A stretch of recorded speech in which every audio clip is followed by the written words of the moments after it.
سبيل الدموع سبيل مريح. اللهم صل وسلم على سيدنا محمد وعلى آل سيدنا محمد في كل مكان.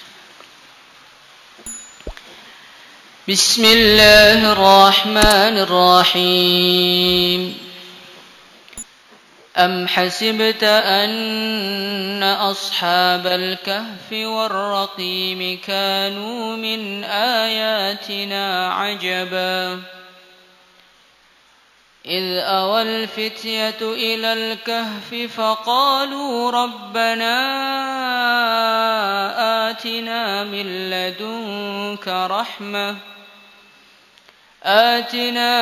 لدنك رحمة وهيئ لنا من أمرنا رشدا فضربنا على آذانهم في الكهف سنين عددا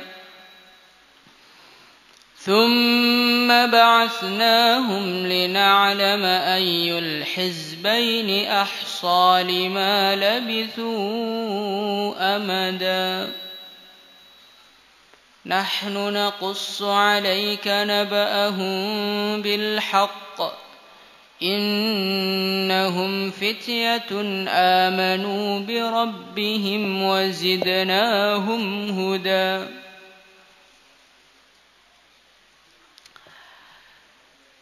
Am hasibta, apakah engkau mengira anna ashabal kahfi, bahwasannya orang-orang yang mendiami gua. Jadi kalau gua itu adalah gua yang besar. Gua yang besar itu dalam bahasa Arab disebut al-kahf. Tapi kalau gua yang kecil disebut ghar. Maka Rasulullah SAW ketika beliau berada di Gua Thur, maka dalam ayat Al-Quran disebutkan fil ghar, di gua yang kecil, enggak fil kahf. Kahf itu adalah satu gua yang besar. Warraqimi, dan rokim. Rokim ini maknanya banyak. Sebagian ulama mereka mengatakan warraqimi, dan anjingnya ashabul kahf. Karena ashabul kahf ini para pemuda yang mereka memiliki seekor anjing.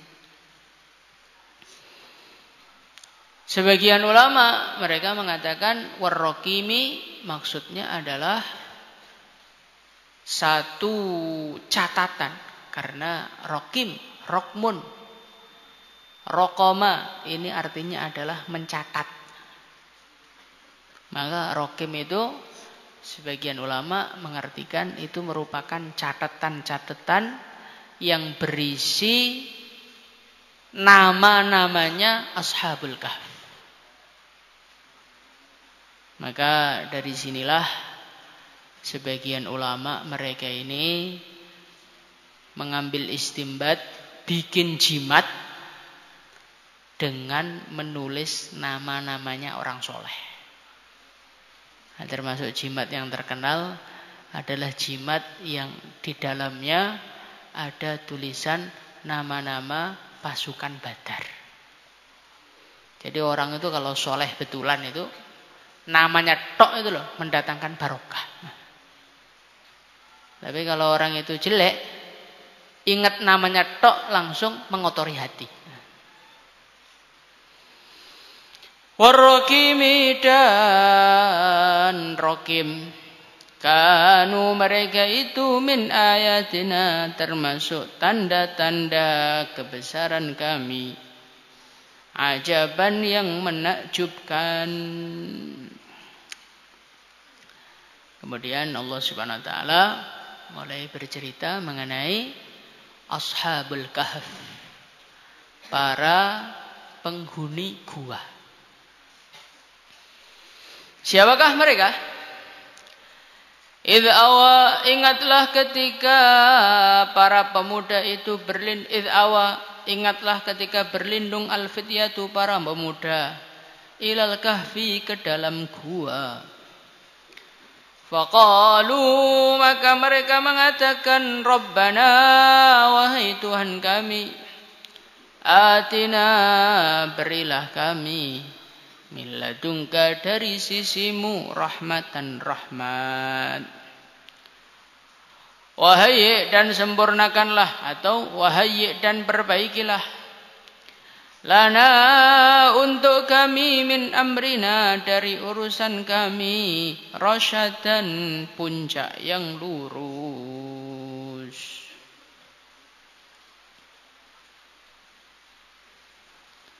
Fadarabna, maka kami tutup, ala adhanihim, atas kuping-kuping mereka, fil kahfi, di dalam gua, sinina, di dalam beberapa tahun, adadan yang terhitung. Tsumma ba'athnahum, kemudian aku membangkitkan mereka, lina'lama, supaya kami mengetahui, ayul hizbaini, manakah di antara dua golongan itu, ahsa, yang lebih tepat menghitung, lima labithu, terhadap beberapa lama mereka tinggal di dalam gua itu. Lima labithu, kepada mereka tinggal di dalam gua itu, amadan, lamanya. Allah Subhanahu wa taala bercerita mengenai Ashabul Kahfi. Ashabul Kahfi itu siapa? Ashabul Kahfi itu adalah sekumpulan anak-anak muda yang berbeda dengan umumnya anak muda. Kalau anak-anak muda, kebanyakannya mereka menghabiskan masa mudanya untuk bersenang-senang di dunia. Kebanyakan anak muda, mereka menghabiskan masa mudanya untuk mengikuti tren-tren yang sedang ramai di zamannya. Ramainya orang ngomong apa diikuti. Ramainya orang pakai pakaian apa diikuti. Ramainya cukuran model apa diikuti. Sehingga sampai akhirnya dibela-belain bagaimana di pondok gak kena cukur rambutnya. Nah itu anak muda, umumnya anak muda. Nah, perkara itu kalau umum ya jadi umum, nggak ada keren-kerennya sama sekali. Ashabul Kahfi ini diceritakan oleh Allah Subhanahu wa taala karena ini adalah anak muda yang berbeda dengan umumnya anak muda. Umumnya anak muda hanyut dalam kemaksiatan. Lah ini ada anak-anak muda yang mereka risau dengan keimanannya. Ada sekelompok anak muda, fityah. Fityah itu adalah anak-anak muda yang kuat. Fatan, fityatun, anak-anak muda yang kuat-kuat. Di dalam tafsir-tafsir diceritakan mereka ini adalah anaknya orang-orang kaya. Muda, anaknya orang kaya. Wah, ini sudah kesempatan untuk memuaskan nafsunya lengkap sudah ini. Karena biasanya orang kaya itu sayang sama anaknya, kemudian anaknya masih muda. Wah, ini kesempatan menghabiskan harta orang tuanya. Ada anak muda, tapi anaknya orang miskin. Nah, akhirnya mereka itu nafsunya besar, tapi nggak ada yang kesampaian. Nah, ini anak muda, anaknya orang kaya. Kesempatan untuk menyalurkan hawa nafsunya terbuka lebar di depan matanya. Tapi mereka tinggalkan semua itu. Idh awal fityatu ilal kahf. Mereka justru memilih meninggalkan hiruk pikuk dunia, meninggalkan kotanya, meninggalkan kerajaan pada zaman itu, meninggalkan harta orang tuanya. Idh awal fityah, mereka memilih untuk berlindung di dalam gua. Untuk apa mereka berlindung? Demi untuk menyelamatkan keimanannya. Maka kita ini kalau jadi anak muda, jadikanlah Ashabul Kahfi ini sebagai inspirasi kita. Insya Allah ya. Cita-cita itu pengen jadi kayak Ashabul Kahfi gitu loh. Muda, menyelamatkan diri, masuk pondok, terus doa. Rabbana atina min ladunka rahmatan wa hayyi' lana min amrina rasyada. Enggak kerasa pondok 300 tahun. Maka setelah sampai dalam gua, mereka doa. Rabbana atina min ladunka rahmah. Ya Allah, berikan rahmat kepada kami dari sisimu. Wa hayyi' lana min amrina rasyada. Dan jadikanlah akhiran kami itu, puncak dari urusan kami itu baik semua, lurus semua, barokah semuanya. Jadi ketika mereka masuk gua, mereka doa, ya Allah jadikanlah akhir dari urusan kami ini lurus, akhir dari urusan kami ini penuh dengan kebaikan. Akhirnya apa? Akhirnya setelah mondok 300 tahun, keluar jadi asbab hidayah seluruh alam. Maka kata ayah saya dulu, zaman saya ngaji surat Kahfi ini doa ini penting dibaca untuk santri, kata beliau. Nanti mondok, Rabbana atina min ladunka rahmah wa hayyi' lana min amrina rasyada, pulang-pulang jadi kiai, jadi dai. Karena enggak pernah baca ini, akhirnya pulang-pulang jadi tukang laundry. Pulang-pulang jadi pedagang. Lah itu apa? Haram, Pak? Enggak. Tapi untuk apa Anda ngaji 10 tahun kalau pada akhirnya Anda hanya memikirkan dunia? Nah, itu santri pulang-pulang mikir dunia itu diantaranya karena ini. Karena kurang baca doa, Rabbana atina min ladunka rahmah wa hayyi' lana min amrina rasyada. فضربنا على آذانهم في الكهف سنين عددا. Setelah mereka doa seperti itu, Allah langsung kabulkan. Bagaimana bentuk pengabulannya Allah? Bentuk pengabulannya Allah Subhanahu wa taala dengan bentuk yang tidak disangka-sangka. Bahkan juga tidak disangka oleh yang doa itu sendiri. Yang doa itu hanya berharap dia diselamatkan dari raja yang tidak beriman. Dia hanya berharap imannya selamat. Dia hanya berharap imannya tidak lepas sepanjang hidupnya. Tapi Allah Subhanahu wa taala punya cara yang lain di dalam mewujudkan, di dalam mengijabahi doa orang tersebut. Bagaimana caranya Allah? Caranya Allah lain sekali. Fadarabna ala adhanihim fil kahfi sinina adada. Allah tutup telinga mereka sehingga mereka enggak dengar apa-apa, tidur pules, tahu-tahu 300 tahun. Fadarabna. Setelah doa, ayat yang setelahnya menggunakan huruf apa? Fa. Fadarabna, bukan wadarabna, fadarabna. Bukan summa dorobna. Artinya apa? Kata para ulama. Artinya setelah mereka doa, Allah langsung mengabulkan doanya.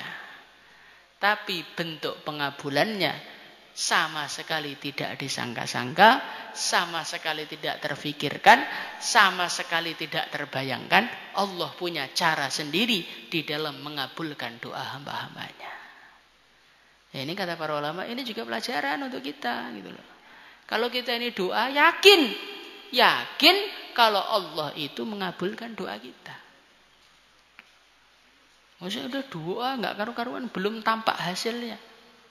Hasilnya itu sudah ada, cuman mungkin karena hasilnya tidak seperti yang kita minta, akhirnya kita mengatakan belum tampak hasilnya. Padahal doa itu langsung.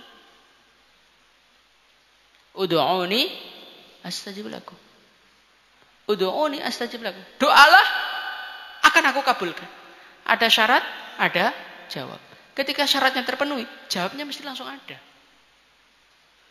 Tetapi itu tadi. Caranya Allah di dalam mengabulkan doa itu tidak harus seperti yang kita mau. Karena Allah itu Tuhan. Kadang-kadang kita ini doa, terus Allah itu kita dikte. Ya Allah, saya minta jodoh ya Allah. Jodohnya harus fulanah bintu fulanah ya Allah. Dan fulanahnya itu jadi jodoh saya, dia datang dan meminta-minta kepada saya ya Allah. Kemudian maharnya jangan lebih dari 10 juta ya Allah. Karena saya khidmatnya di pondok belum lama ya Allah. Kemudian saya nanti walimahnya ya Allah, mintanya harus dinikahkan oleh Pak Yai dan di masjid pusat ya Allah. Nah ini namanya dikte Tuhan ini. Emang ngiran kok batur iki karepmu piye? Minta ya Allah berikanlah saya jodoh yang terbaik dengan caramu. Sudah. Nanti Allah mau menikahkan kita di mana, mau dengan dapat siapa? Bentuknya bagaimana, cantik atau tidak cantik, itu urusan Allah wes. Pasrahno ning Gusti Allah. Jangan menjadi hamba itu doa duwetel, akhirnya malah seperti mendikte Tuhan. Dan ini seperti mengajari Tuhan, enggak adab malahan seperti itu. Maka doa ini kayak Ashabul Kahfi aja. Rabbana atina min ladunka rahmah, ya Allah berikan rahmat, wa hayyi' lana min amrina rasyada. Ya Allah, pokoknya jadikan akhir kami itu baik. Baiknya bagaimana? Terserah jenengan. Mau baiknya sekarang, baiknya nanti, baiknya berupa tidur 300 tahun, ini enggak apa-apa, terserah. Pokoknya saya pasrah, yang penting saya minta akhir kami jadi baik. Fadarabna ala adhanihim fil kahfi sinina adada. Maka Allah Subhanahu wa taala itu menjadikan mereka tenang di gua selama 300 tahun. Itu bentuknya bagaimana? Ditutupi telinganya. Karena Allah tutupi telinganya, mereka enggak bangun-bangun sampai 300 tahun. Mereka enggak kerasa kalau tidurnya 300 tahun. Maka ini kata ayah saya dulu ketika ngaji, beliau cerita. Nah, ini ada pelajaran. Di antaranya cara biar orang itu betah kalau orang itu ditutup telinganya. Orang itu hidup sumpek tuh kenapa tuh? Karena kupingnya itu dibuka terus. Dengar omongan fulan, ngomong gini, dirasakan, masukkan otak, masukkan hati, panas hatinya. Nanti ada orang komentar lagi, didengarkan lagi, masuk otak lagi, terbakar hatinya. Akhirnya depresi, akhirnya stres. Stresnya gara-gara apa? Kebanyakan mendengarkan omongan orang. Maka ini ilmunya Ashabul Kahfi ini, bukan ilmunya Ashabul Kahfi. Ini apa yang Allah buat untuk Ashabul Kahfi ini perlu kita tiru nih. Fadarabna ala hadzani. Orang itu kalau kupingnya ditutup, disegel, wes. Nanti mondok 10 tahun enggak kerasa. Nah kita ini kupingnya enggak dengar, usaha didengar-dengarkan. Setiap minggu telepon keadaan rumah. Dikasih kabar kambingnya sakit, akhirnya ngapalkan Quran nggak fokus. Nanti minggu depannya telepon lagi, dikasih kabar cicaknya kepleset. Akhirnya mumet lagi. Nanti dikabari kambingnya melahirkan. Setiap keadaan rumah masuk ke telinga kita. Setiap omongan orang masuk ke telinga kita. Akhirnya bagaimana? Akhirnya kita ini bingung hidup itu. Sehingga nanti kalau nggak hati-hati, kita menjadi manusia yang diceritakan. Ada seorang ayah dengan seorang anak naik keledai. Maka di tengah jalan ada orang, walah, orang kok begitu zolim sama keledai. Keledai kok dinaiki 2 orang itu gimana ya, kasihan. Omongannya didengarkan. Akhirnya anaknya sama bapaknya musyawarah, nak, ini kayaknya orang-orang pada ngomong gak enak sama kita. Sudahlah, kalau gitu kita turun aja gantian. Ayah yang naik, kamu yang nuntun, nanti gantian. Kalau udah capek, ayah yang nuntun, kamu yang naik. Maka anaknya naik, ayahnya nuntun. Ketemu orang lagi, diomongin lagi. Zaman akhir. Anak gak berbakti sama orang tua. Ya ini yang masuk dalam hadis Rasulullah sallallahu alaihi wasallam angtalidal amatu rabbataha itu ya ini. Nah, nanti di antara tanda akhir zaman ibu melahirkan tuannya. Ya ini. Orang tua nanti akan dizolimi oleh anak-anaknya. Anak enggak pada berbakti, pada berani kepada orang tuanya.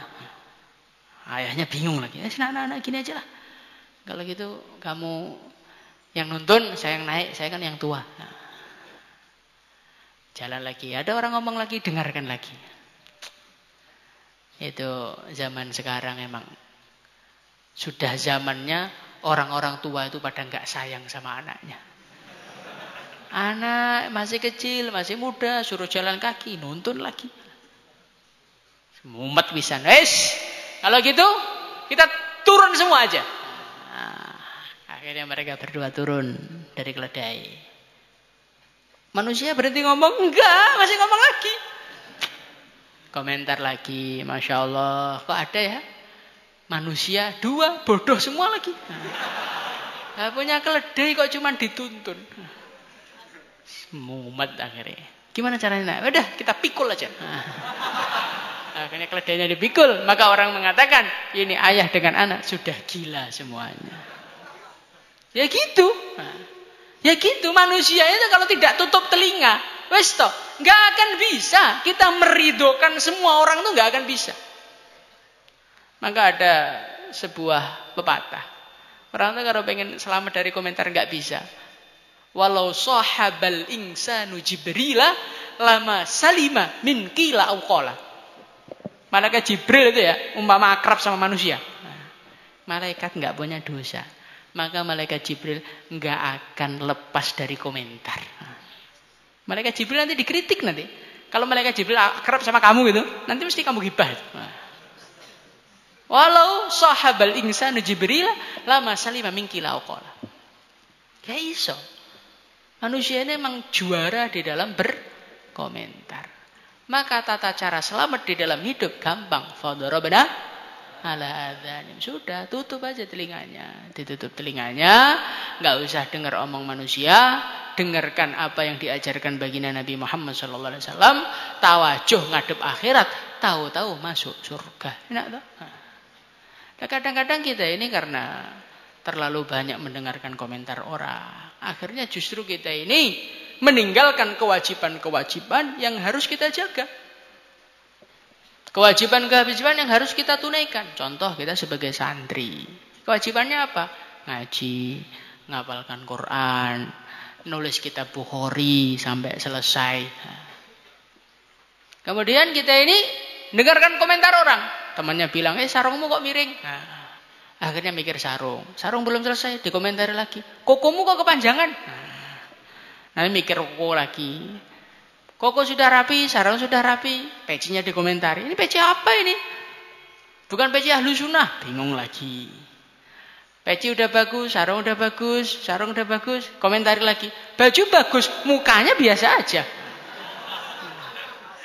Akhirnya hari-hari perawatan, dihaluskan mukanya. Mukanya udah halus, dibilang laki-laki kok kayak perempuan.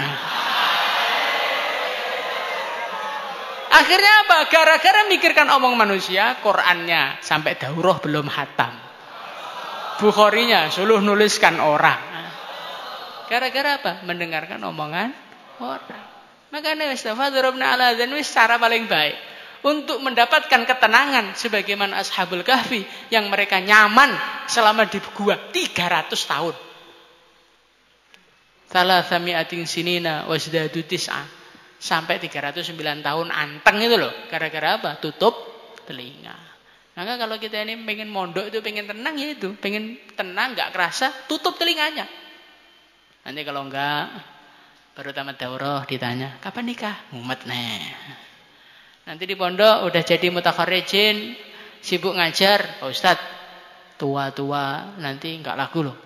Sekarang itu bukan masalah siapa yang alim, siapa yang duluan datang. Mumet lagi. Gara-gara mendengarkan omongan. Wis, pokoknya fadarabna ala adzanim ini kita tiru aja. Tutup telinga kita. Kita tawajuh terhadap apa yang sudah menjadi kewajiban kita. Insyaallah. Salatullah